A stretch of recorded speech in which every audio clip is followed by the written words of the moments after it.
Assalamualaikum warahmatullahi wabarakatuh. Sebelumnya izin kepada Bapak Fajar Gumbira selaku dosen pengampu mata kuliah PUDK A.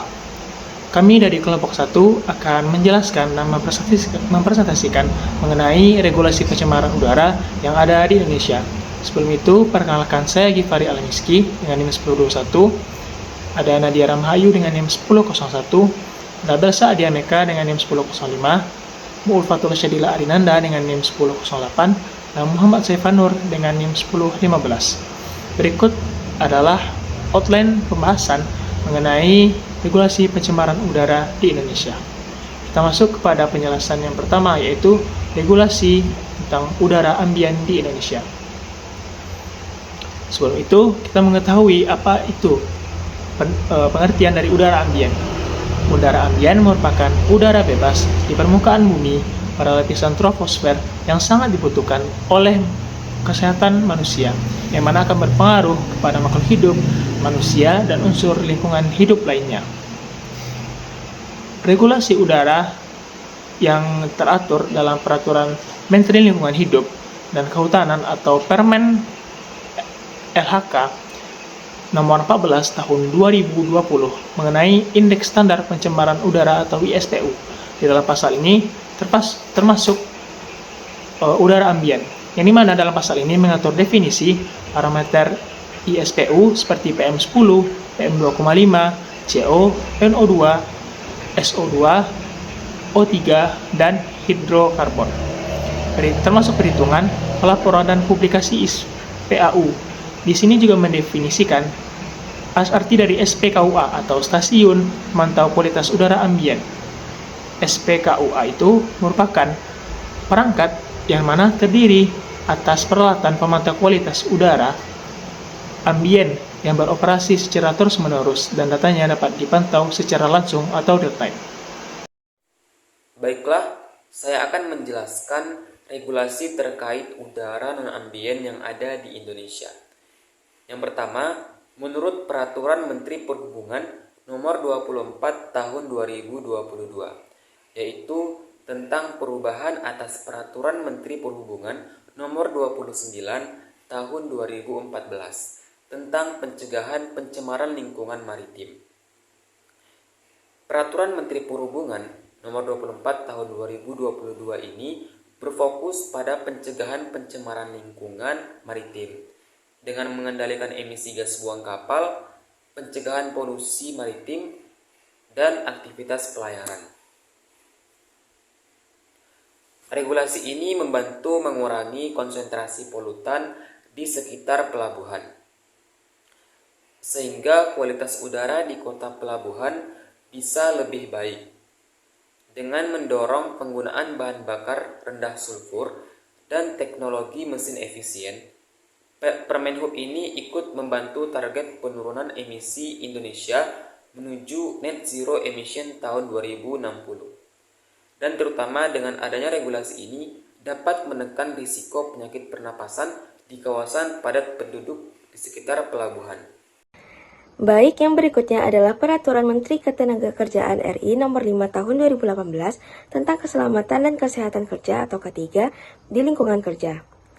Peraturan ini mengatur standar kualitas udara dalam ruangan atau indoor air quality sebagai salah satu aspek dari faktor-faktor yang mempengaruhi K3 di tempat kerja.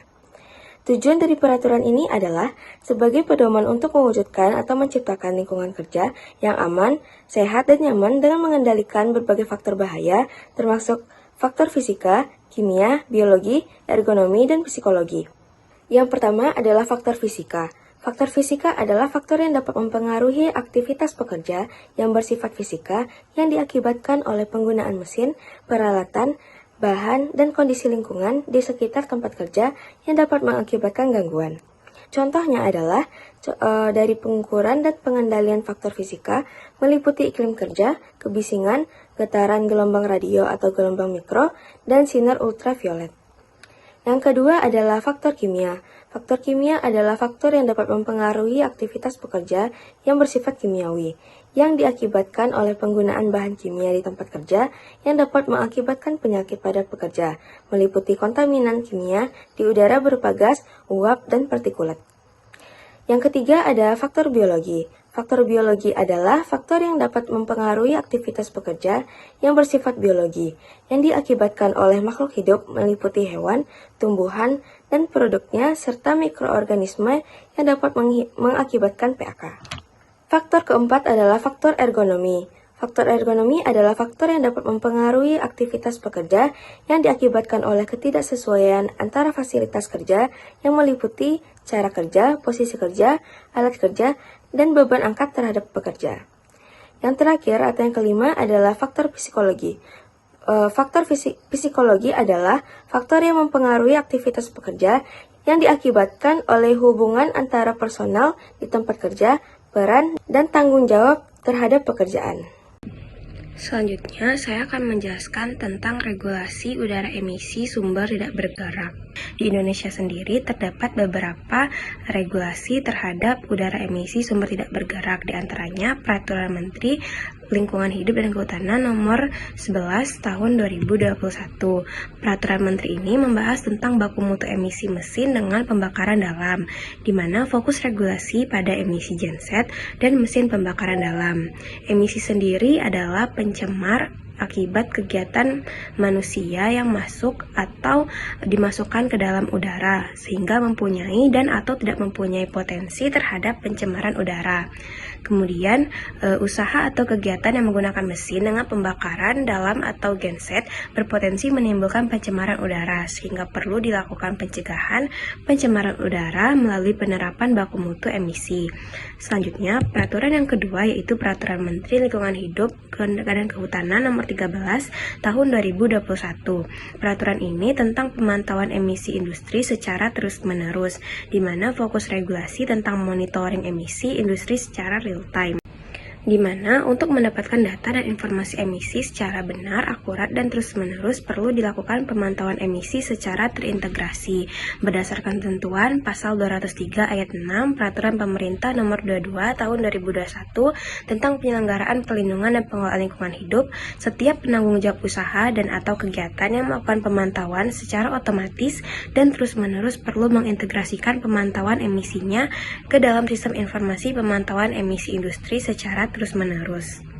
Baik, dilanjutkan pada regulasi udara emisi sumber bergerak, yang dimana regulasi udara emisi sumber bergerak yang kami dapatkan terdapat dua regulasi dari Kementerian Lingkungan Hidup, yaitu Peraturan Menteri LHK Nomor 20 Tahun 2017, yang dimana peraturan ini secara khusus mengatur baku mutu emisi dari kendaraan bermotor, yaitu tipe baru dan yang sedang diproduksi untuk kategori KMN dan O. Tujuannya itu untuk memastikan kendaraan yang baru diproduksi atau dipasarkan di Indonesia sudah memenuhi standar yang ditetapkan. Di dalam peraturan tersebut terdapat kategori kendaraan, yaitu KMNO tersebut, lalu parameter bahan pencemarnya, seberapa banyakkah emisi yang dapat dikeluarkan oleh kendaraan bermotor tersebut, dan nilai baku mutu tersebut. Nah, yang kedua yaitu Peraturan Menteri LHK Nomor 8 Tahun 2023, yang dimana peraturan ini ditetapkan untuk menanggulangi pencemaran udara yang disebabkan oleh kendaraan motor yang sudah beroperasi selama 3 tahun. Nah, tujuannya ini adalah untuk mengatur baku mutu emisi kendaraan bermotor yang telah ditetapkan. Di dalam peraturan tersebut terdapat penerapan baku mutu emisi, pelaksanaan uji emisi ini di mana terdapat nilai-nilai udara emisi atau bahan pencemar tersebut, sehingga nanti dapat ditetapkan nilai kendaraan tersebut, nilai pajak kendaraan tersebut. Lalu adanya syarat siapa yang dapat melaksanakan uji emisi tersebut dan laporan evaluasi yang akan dikirimkan ke pemerintahan. Ini referensi yang kami pakai untuk materi regulasi pencemaran udara di Indonesia. Saya perwakilan dari kelompok 1 yang mengucapkan terima kasih kepada Pak Fajar yang sudah menonton video presentasi kami. Wassalamualaikum warahmatullahi wabarakatuh.